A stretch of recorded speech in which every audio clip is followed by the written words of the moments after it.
વડોદરા શહેરના અકોટા વિસ્તારમાં ફરી એકવાર રસ્તા ઉપર મોટા ભૂવા પડવાની ઘટનાઓ સામે આવી છે, જેના કારણે વાહન ચાલકો અને સ્થાનિક લોકોને ભારે હાલાકી ભોગવવી પડી રહી છે.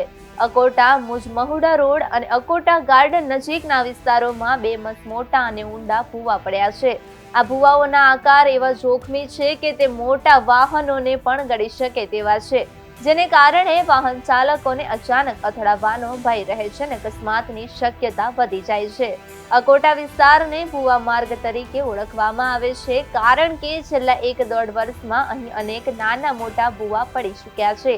આ વખતે સ્થાનિક નાગરિકોએ અનોખો વિરોધ કર્યો છે. બાળપણની યાદો તાજી કરતા તેમણે ખાડામાં પથ્થરો નાખીને રમત રમવાનું શરૂ કર્યું છે, જેથી તંત્રનું ધ્યાન દોરી શકાય અને તાત્કાલિક રિપેરનું કામ શરૂ થાય.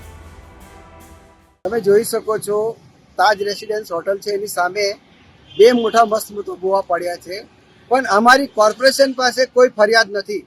કેમ કે આ ભૂવા જોવા માટે અમે આજે સ્પેશિયલ આવ્યા હતા, પણ અમને આજે ખુશી થઈ કે આ ભૂવા જોયા ને તો ભૂવામાં અમને એવું લાગ્યું કે અમે આજે 20 વર્ષના છે, તો 20 વર્ષના જે અમે રમત રમતા હતા, પથ્થર નાખીને ખાડામાં પથ્થર નાખીએ, એવી બધી જે જૂની રમતો હતી, તો એ અમે આજે રમવામાં અમે લોકોએ રમી અને ખૂબ એનો આનંદ લીધો.